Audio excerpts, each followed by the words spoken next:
was for the next week. So we recorded all our podcasts for next week, and I want to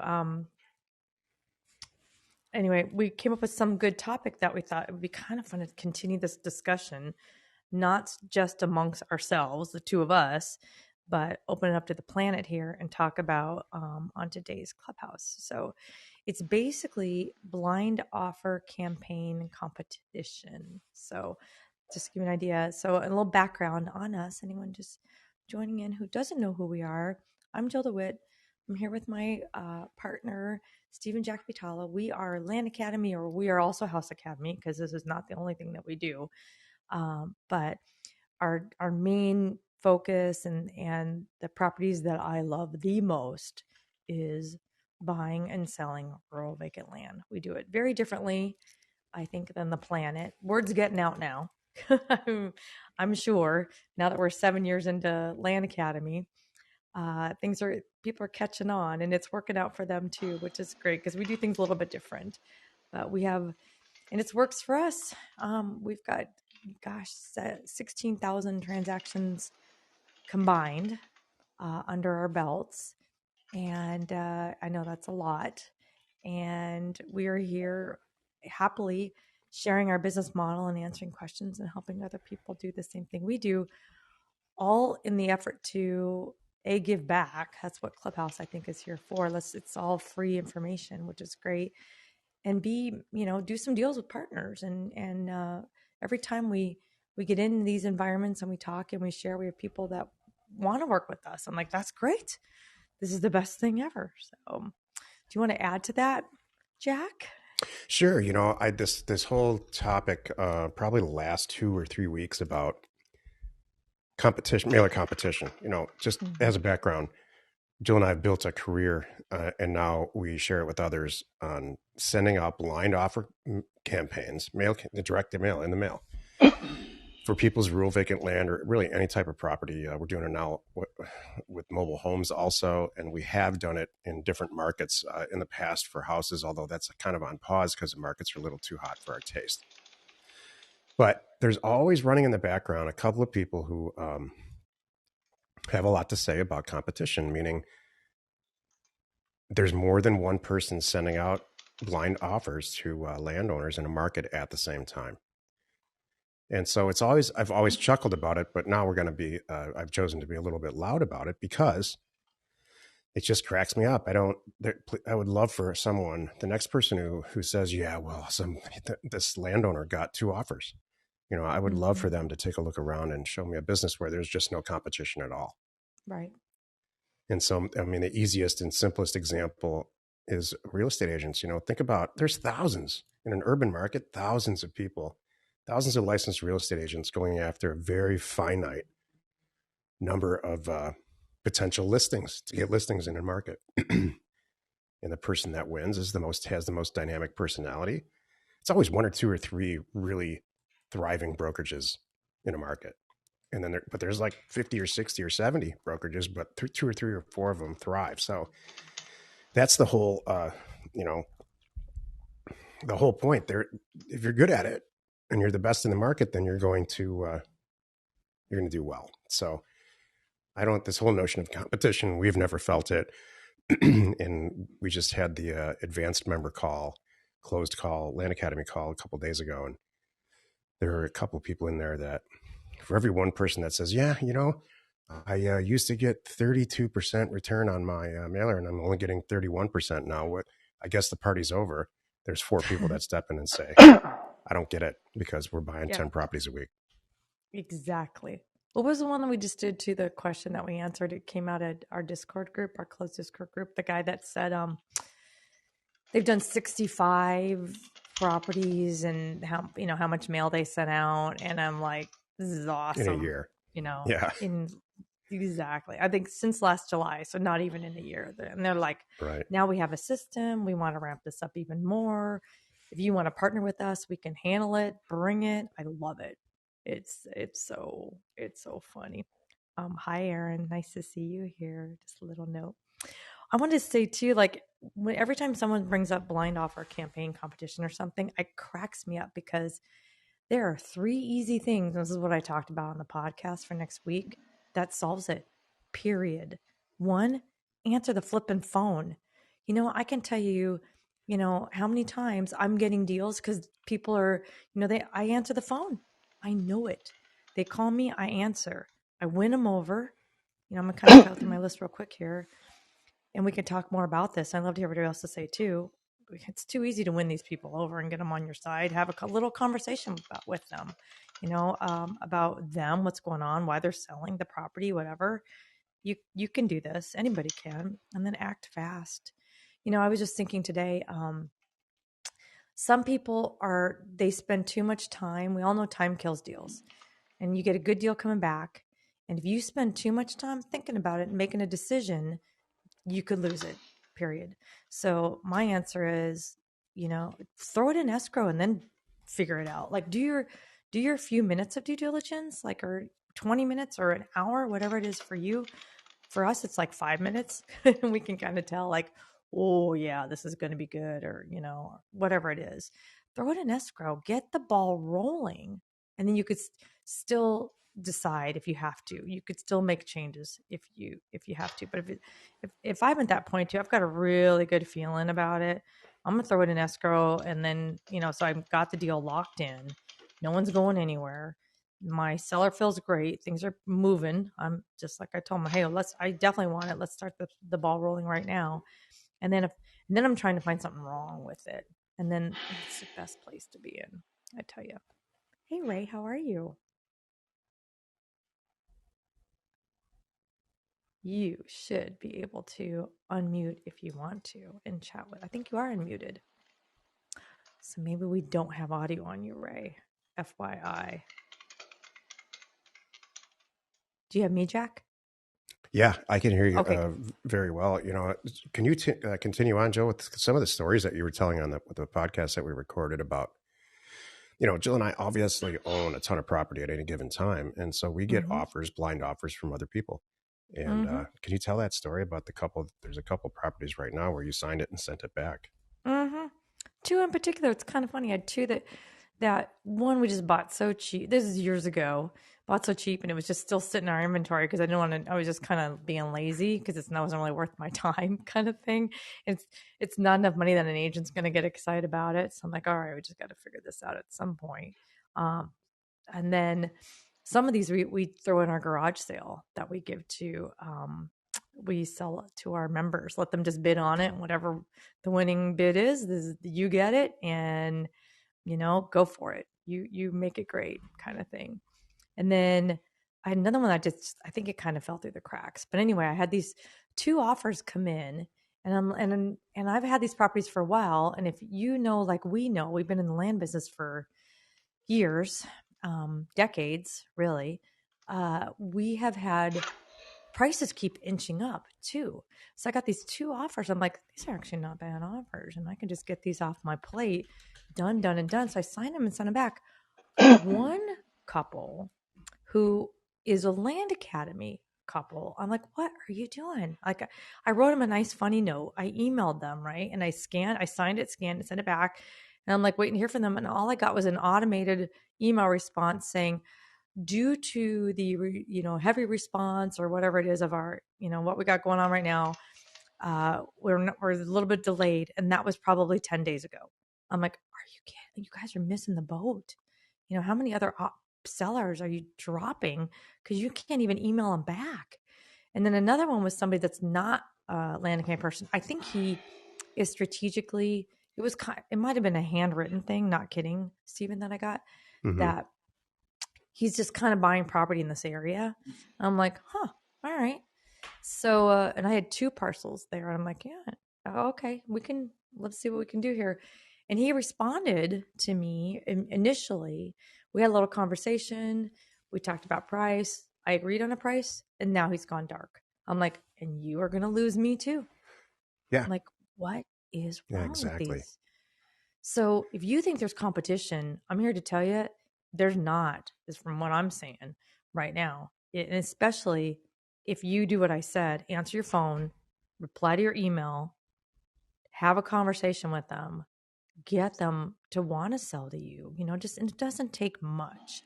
It could be as simple as, what were you guys going to do with the land? Oh gosh, you're retired now. That's great. You're not going to let the I understand. What did you retire from? Well, how cool is that? You were a pilot, whatever. Dream it up. And just a few minutes like that, and now they really like you. And then you say, you know what? Give me a day. I need to check a couple things. What time can I reach you tomorrow? And what's the best number? And then you do your homework, and you call them back and say, you know what? I do love this. We're going to do this. And I'm opening escrow. Let me just make sure I've got everything right. Here's what you can expect to hear, and then move forward. And you have to be, our whole thing was too, I need you to be aggressive. I need you to really make these things happen. You need to, it's going to, this is the best possible thing too. Because when you buy it, we always say this, you win when you buy it. The reason you're doing this is because you're looking at the math going, oh my goodness, this guy's going to sell this to me for $25,000. It's worth $100. Holy cow. I need to get this in escrow. I don't know anything to happen. I don't want anybody changing their mind. I need to get this guy money in his pocket, and then I can just move on. So you've just got to be aggressive too. And if you do those things, then, and when it's in your name now, you can sit back and relax. But if you're doing it right, you've got 6 more that you're doing right after this one. So, and then the next thing you know, you look up and your bank balance is great. So there you go. I mean, I have to be, this is truth time for me. I don't like talking on the phone. I never have. I got through it in the beginning of my career, and I had to psych myself up for it every morning. I'm not exaggerating. So that's not my thing.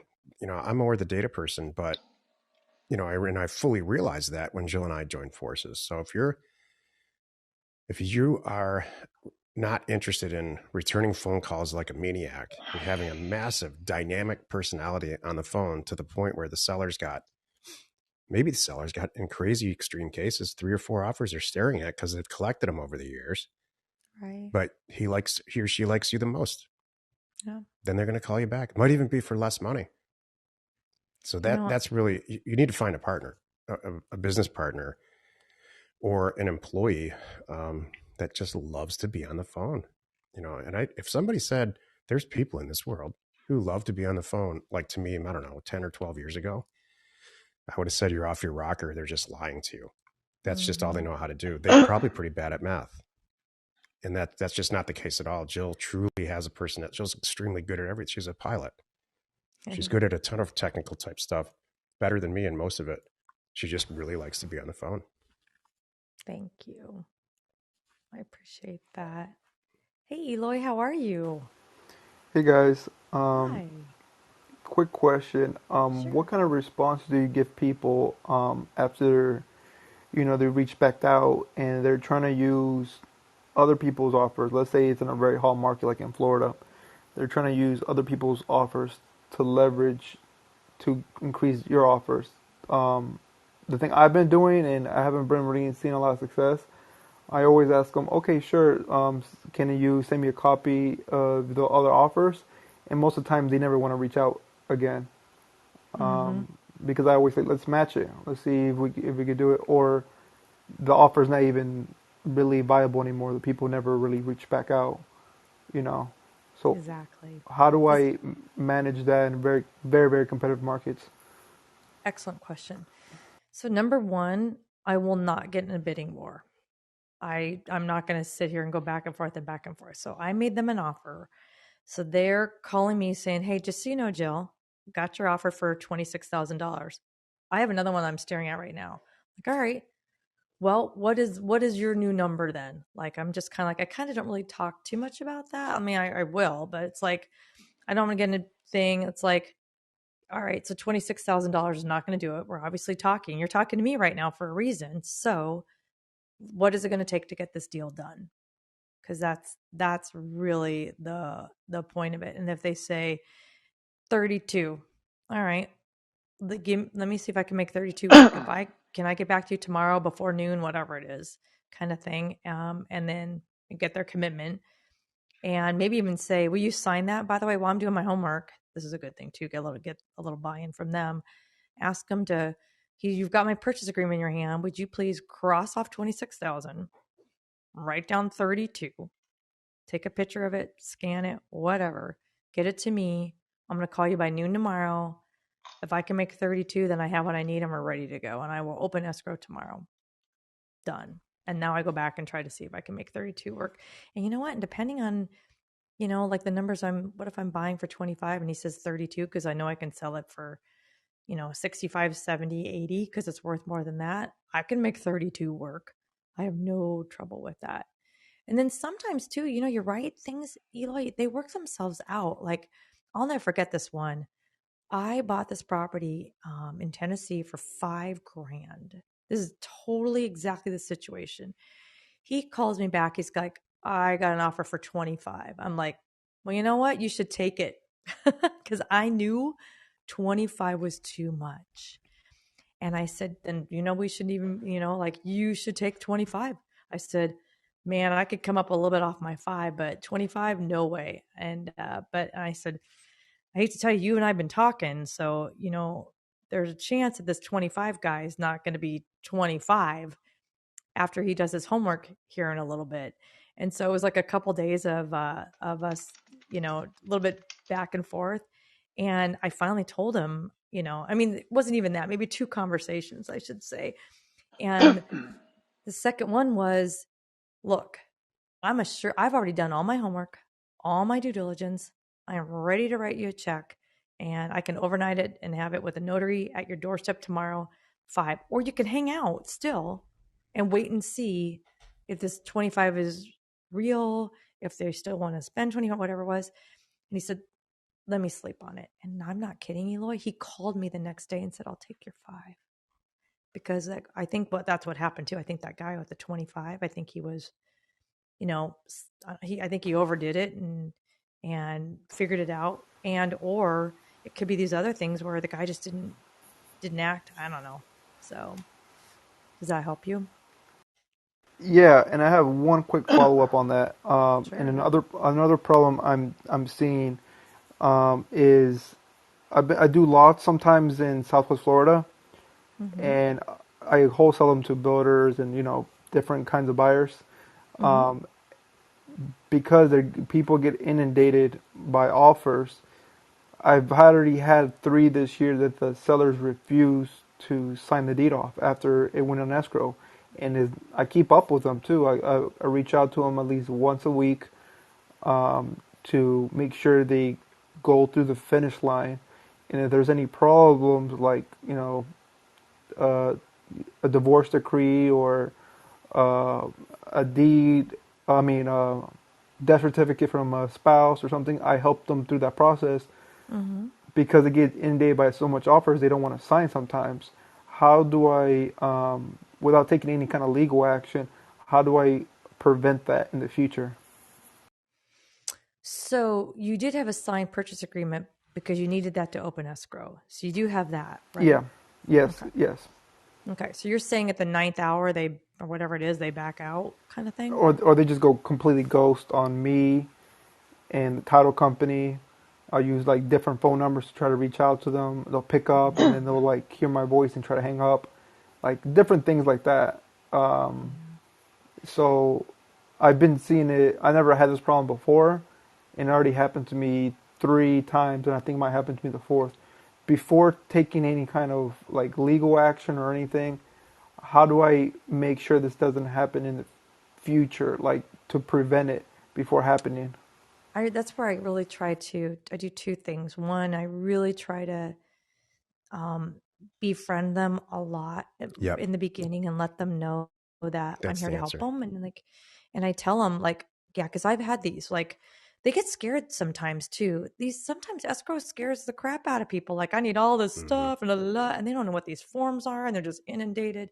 So I let them know, look, here's how it's gonna go. My girl's name is Karina. She's awesome.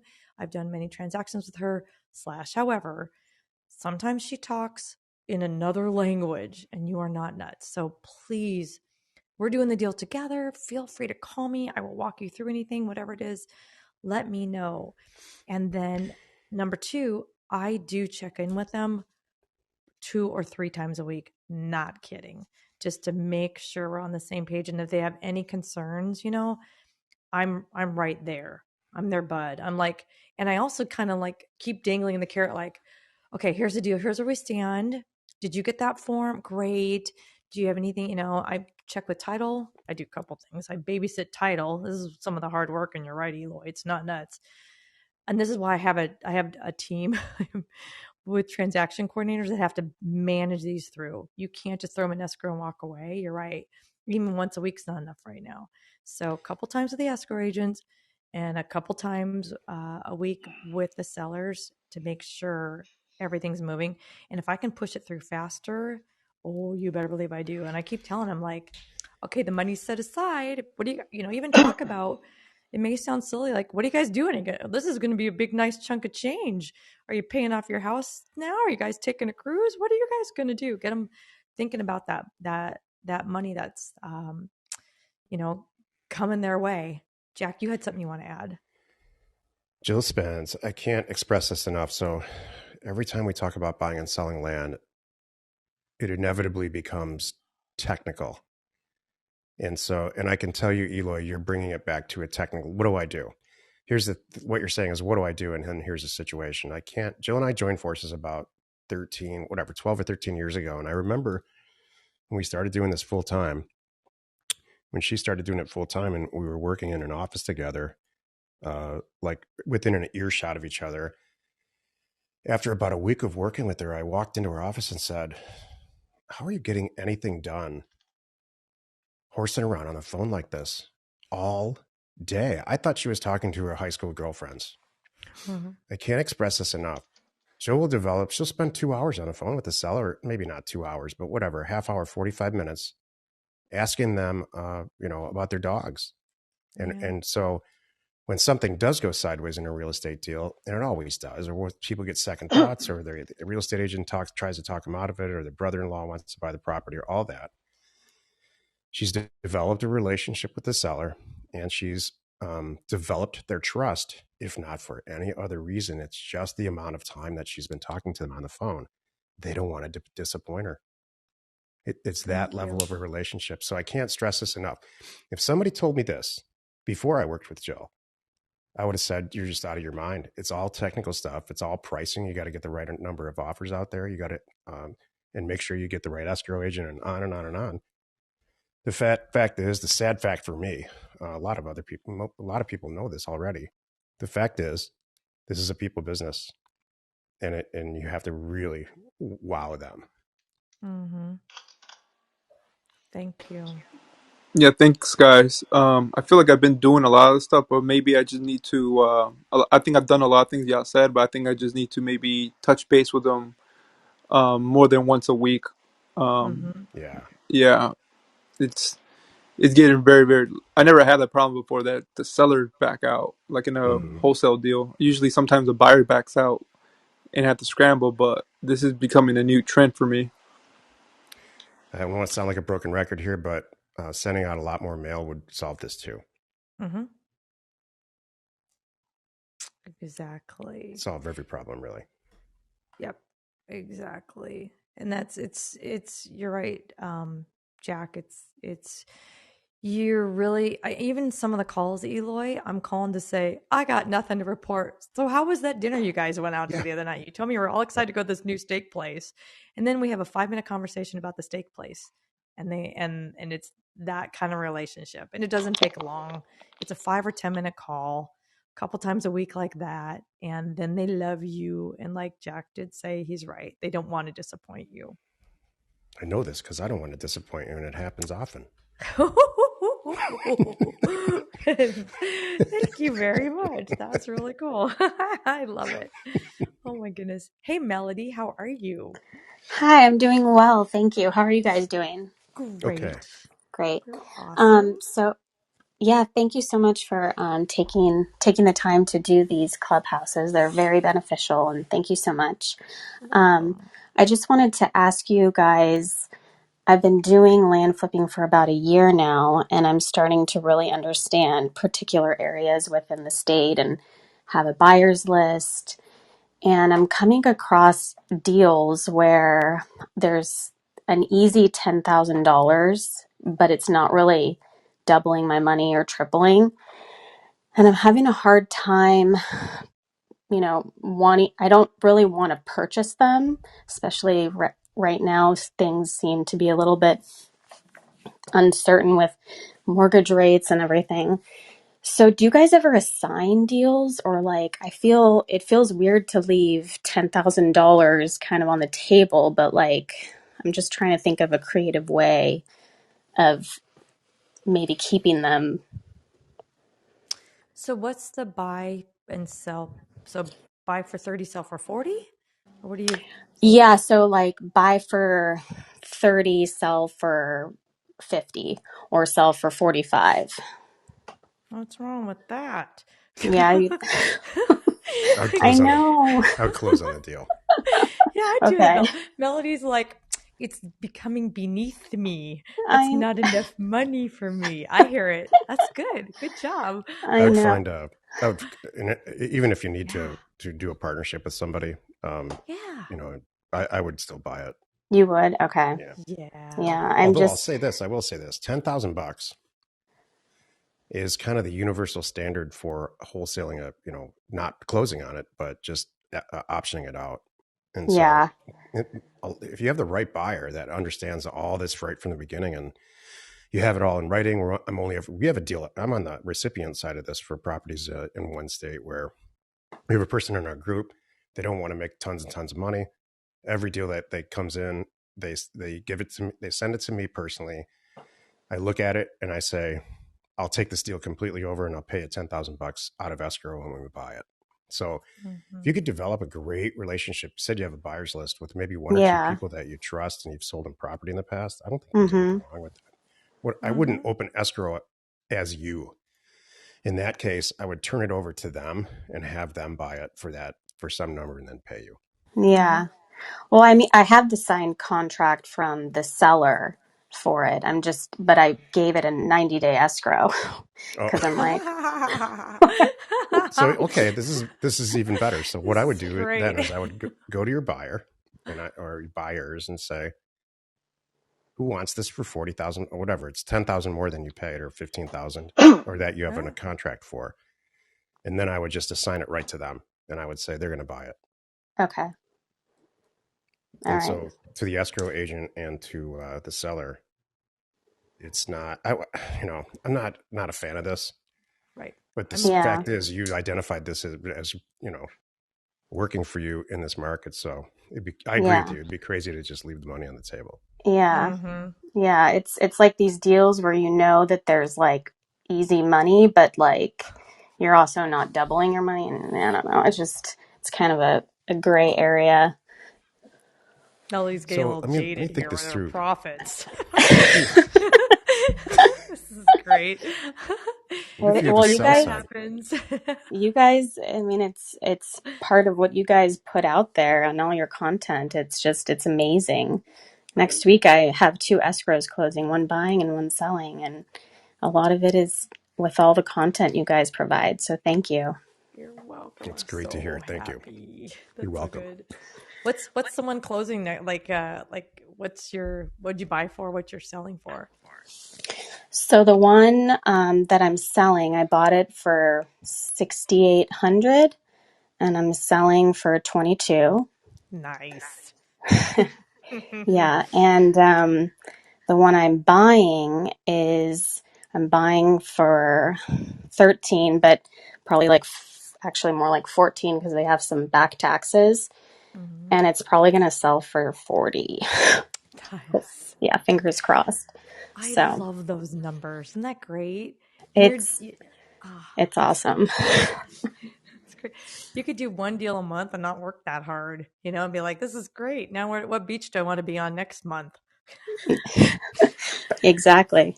Oh, Exactly. So thank you guys for all of your help. I really appreciate it and all the content.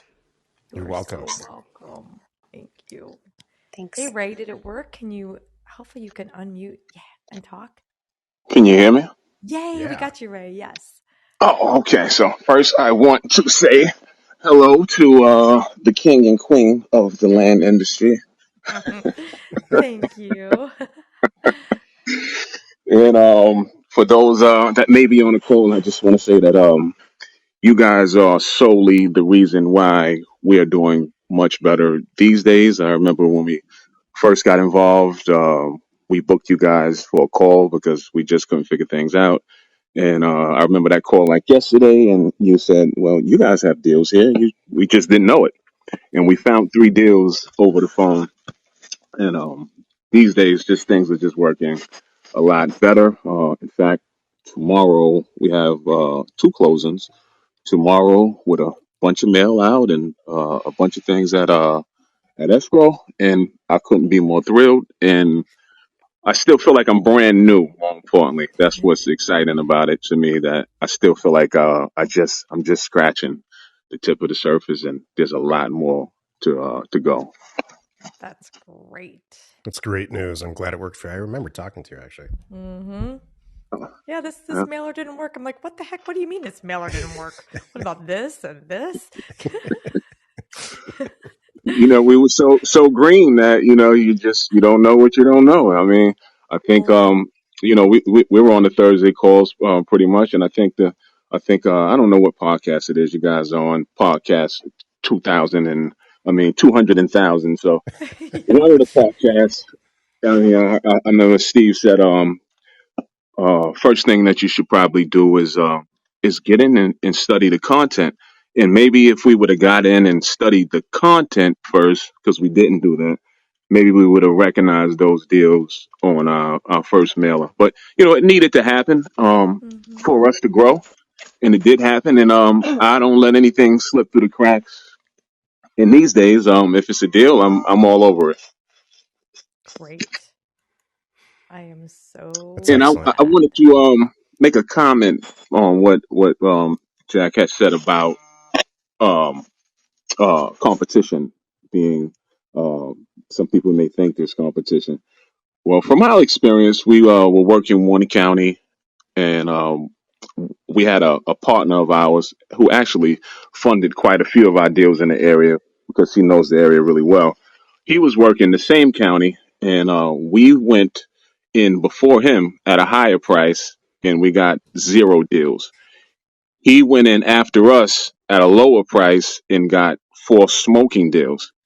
And then he was working another county. We went in after him at a higher price, and he got 0 deals on the other county, and we got about 7 deals out of that county. So I don't know how this works or why it works that way, but as far as the competition, I think the mail sorts all that out, and Mm-hmm. people are ready to sell when they're ready to sell. Agreed. I swear sometimes I feel like somebody warmed them up for me or I Yeah, warmed them it's up for warming them up. them. It doesn't really matter. It's the day that they got my letter. Today's the day. Like, all right, yeah, this is the third one or the second one, or I know I threw it away and, I need the money now. My car just died, whatever it is, fill in the blank. Well, Well, I think one that county. you just made an argument, right, to send out a double mailer. There's a lot of people in our group that believe in double mailers, and it sounds like you might be one of them. We don't double mail our own county, but maybe we should try, Joe. I think that'd be fun. Maybe just to see. Well, I'm working a county now where it's my second time around. It's been 8 months apart from the first time. Now I'm back in that same county 8 months later, and the phone is ringing like they've never got these letters a day in their life. I love it. They don't remember. It's fun. That who does? I'm not going to remember the pizza coupon on my door if it's the same company this time and or 6 months from now. So that's great. Well, I tell you Well, what did happen is we got 8 months ago the deals that we turned down. 8 months later, those same people are signing and resending them back all over again.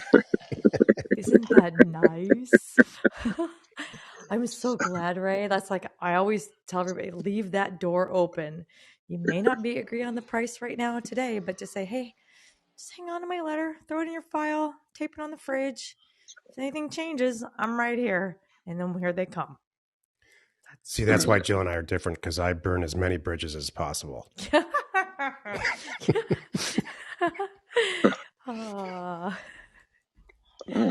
you're silly. I'm so glad, Ray. What numbers are you doing right now? Like, what's your I'm buying for this and selling for this. What's your sweet spot? Well, I mean, a sweet spot if I can just do it all day that way. We like 3 to 5 acres, and one great deal we did. We bought a 3 acre in Georgia for 4,800 and sold it for 25. I like those a lot. Love it. That's like zero risk. Mm-hmm. Yeah. $3,500. Let's just see what happens. Collect 25. You can do that all day. That's a great, great little gap to be in. Mm-hmm. Yeah, so if I can just do those, I'm very pleased that the deal tomorrow is we got one small one and one fairly sized one. We bought a 3.5 acre for 2,200, sold it for 6,500, and we bought a 8 acre for 24,000, and it sold for 50,000. Nice. Great numbers. This is Yeah. great. I love it. I'm so glad. Hey, Cluster, I'm trying to invite you on the stage, so you should see. I know you raised your hand, so if you should see a little pop up there that you can jump up when you're ready. Well, before they come up, Ray, like, so you're about a year old at this. Like, what would you say to some people that are just starting? We have a lot of new people. Um, I would say if you're just starting, I would say I know for us it was proof of concept. Um, you know, dive into the material. Um, really get to know it. I mean, the material is excellent. I mean, you pretty much are holding your hand in the beginning from the start of a deal to the end of a deal. Dive into the material, get to know it, get the mail out. That was our problem. We bought the program in 1 month and didn't make a move to 5 months later. Although we did have something else going on, but it wasn't, profitable as this. But I would dive in immediately into the material. I mean, there's plenty of things to dive into. We have, the Thursday calls. You have the podcast you guys do. I mean, and once you're on the inside, the portfolio of information is pretty much endless. It'll take you, years to get through everything. I would dive into it, get the mail out, and give it a crack. And once you got proof of concept, I would be off to the races after that. That's great advice. In other words, just do stuff, not just sit there. Yeah, yeah. Don't do what we did. Don't wait 5 months to get a mail out. We waited 5 months. That's awesome. I love it. Hi, Cluster. How are you? I'm all right. Can you hear me? Yeah, we Yep. gotcha. Okay, I had a question as funding. Yeah. Yeah. Um, I've been looking at some properties and they're like over the counter through tax delinquents. Do you fund those? Would you fund those if you get title to them? Yeah. I'll look at it for sure. I mean, I built this long before Jill and I joined forces. I built this whole company on tax deed properties. So I'd be happy to, if you send them through our regular channels, Jill, we're on the regular channels these days. Mm-hmm.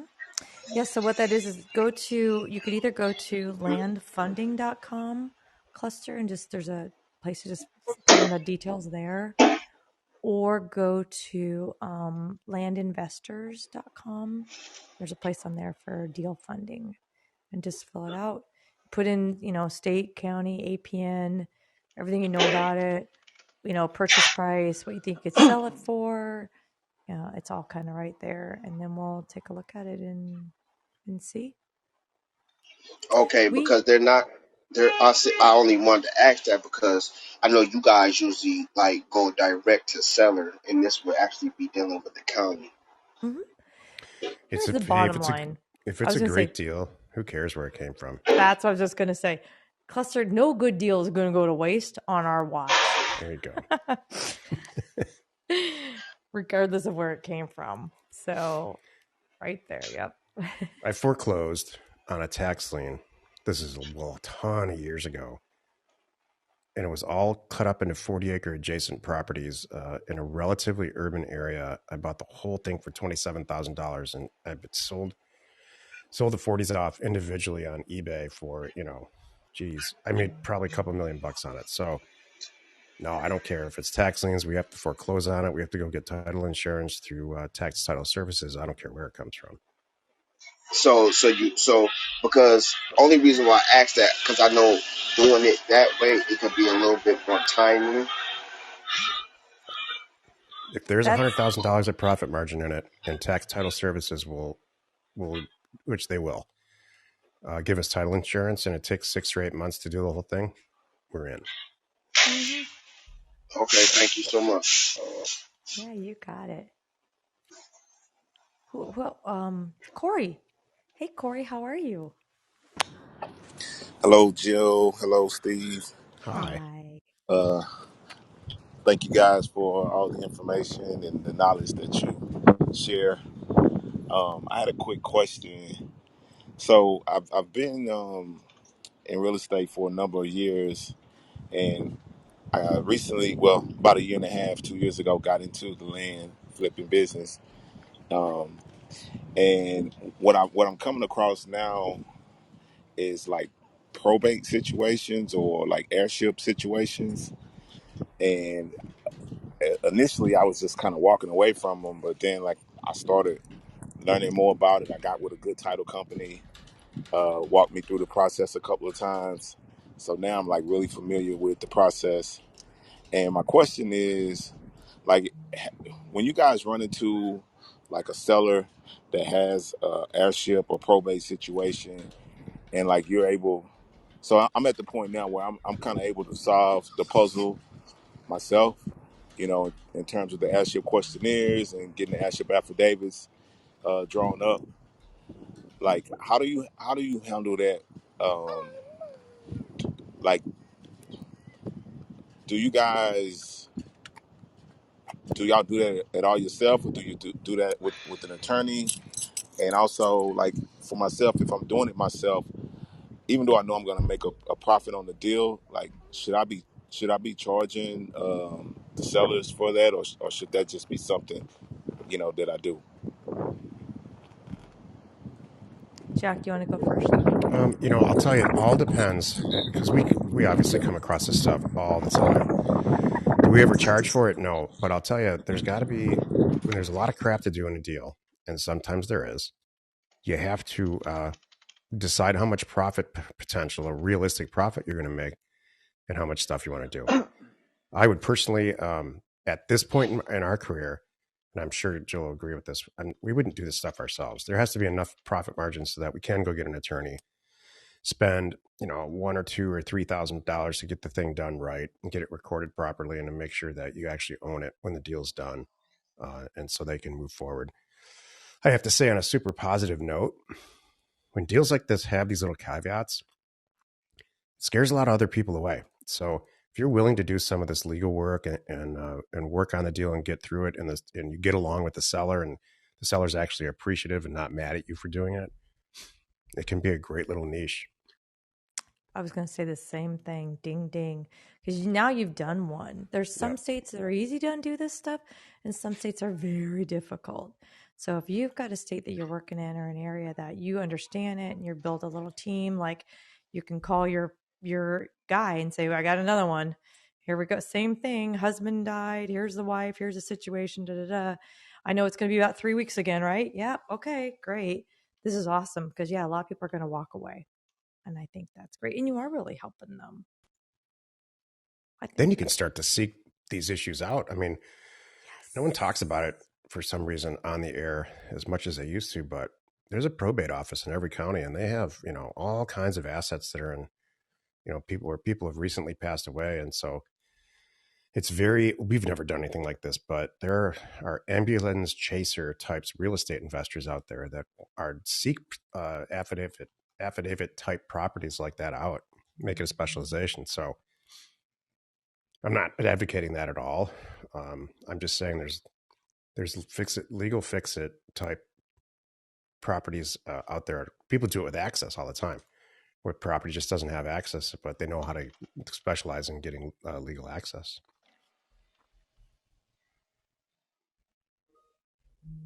exactly. I love it. These are all great questions. What a great day. Did that help, Corey? Yeah, thank you guys for sharing. Like I said, I just everything you're saying is on point. Exactly what I'm going through. I had Oh, just recently got like my third or fourth one, and I was like, okay, the seller didn't want to go through with it because I think they needed two more Asher affidavits, and it was going to cost a little bit more money. And I was like, well, those two, I can get those done, and I think it was like $10,000 on the table. But she was like, well, they wanted to charge me $1,200 to do these, and I was like, well, I'll buy it, but if I'm gonna do it, then like what's it worth to you? Like she's getting ready to make $60,000 on the deal that she didn't even know anything about. Her grandfather owned, and the county contacted her, but she was like, right. "Oh, I wouldn't pay you nothing to do it." I was like, "Oh well," so I just walked away from it. No, so I don't ever charge anybody for this service. I make sure it's baked into the deal. Like I offered you this, so here's a deal. I'll help you do this, but now my price is going to be I'm going to pay you this kind of a thing. And then I'm sure they probably know most people won't touch it or know what they're doing to touch it. Here's the Kind of thing. thing. Here's the beauty of these Hmm. situations is that this is unsellable property. If they don't do this deal with you, Yes. the next person that comes, they're going to end up with a back tax scenario, and the next person that comes Yes. along, I can guarantee it, is not going to be willing to do this stuff. So it's a good Yes. opportunity for you to recoup all your costs and then some by reducing the price. Yes. Okay, And I would tell thank them you so that. much. Like, look, most people don't usually touch these. You probably already know that if you've talked to anybody else. They might say, "Yeah, I have." But look, I happen to be a pro in this area. I did 3 of these this month. I can help you, but like I said, here's my new price, and it's going to take a little bit longer, but we'll get it done. So, and I'm sure it's better than me walking away, isn't it? Yeah. Isn't $20,000 better than zero? Yeah. kind of Right. thing. So that's good. Okay. Well, That's cool. awesome. I'm gonna do that, and thank you guys for sharing. You're Please let us know how it welcome. goes. Yeah. Sure will. That's one of those things, Jack, that you and I talked about a while ago. Like, that's kind of a niche. We always say your niche is going to find you. Maybe we can end it on this here because I know, Jack, you have a meeting you got to get to. So, oh wait, you know what? I will take Scott's, but then we'll do it. But so, Jack, when you have to go, you can split. But Okay, you get into this. I'll say thank you and goodbye in advance here. Go ahead. Okay. All right. Thank you, Jill. You got it. Right. But you get into this, and whether it's an area that's your niche, maybe you become a subdividing pro that's your niche. Maybe you find like you can do infill lots like nobody can. That's your niche. And like Corey here, solving these, probate problems, that could be Corey's niche, and that's great. And nobody else wants to touch it. So that's awesome. There's so many times I know all of you have heard us say this on our Thursday member call where I say, well, congratulations. I am not your competition because I'm not going to do that. And like even like Melody's niche, like I don't know if I want to even just do. I'm going to work for 10 grand. I don't even know if I want to do that. So that's becoming not Melody's niche, and it's somebody else's niche, and that's great. We go back and forth with our own things too. It's always changing, and now our niches are becoming. I'm going to get you up here, Scott. And now our niches are becoming, we call them bucket properties, where I have I have my primary business that's always going along, that my sweet spot, my favorite deals. I just do them all day long like clockwork. I don't even have to blink. It's just so easy, especially with my team. And then I have these one-offs. Like I might do, well, like clusters thing. All right. I don't those are not what I go seek out myself, but hey, cluster, you queue something up like that and it's going to take a little bit of time and you need some money to get it done. All right. I'm happy to do that. That's great with me. And then we'll be exploring in another bucket, some other different properties, different area, different kind of thing that we're working on, and it all works out.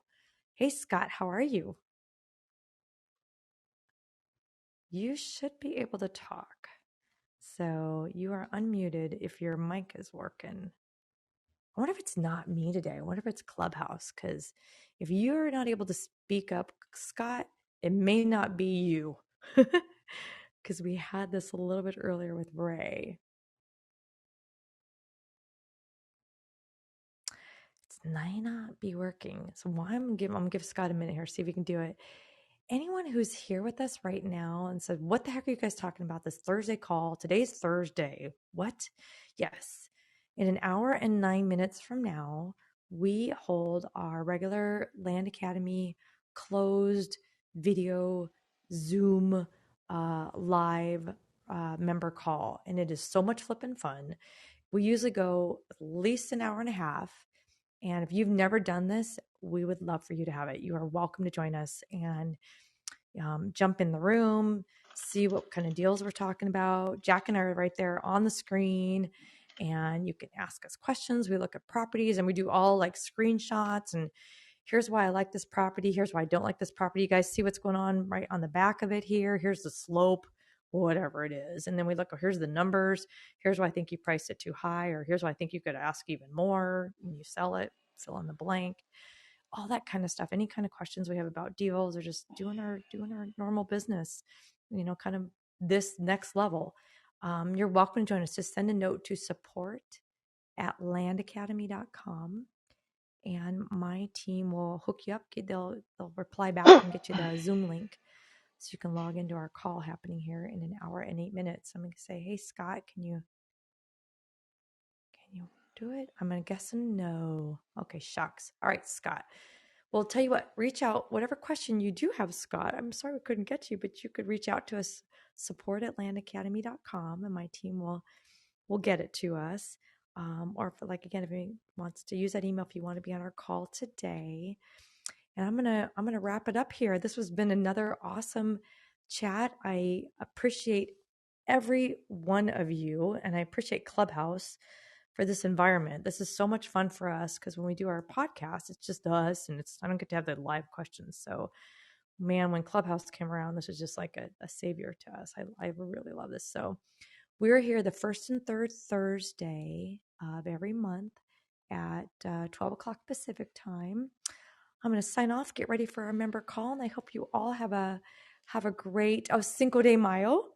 And for your moms out there, a great Mother's Day weekend.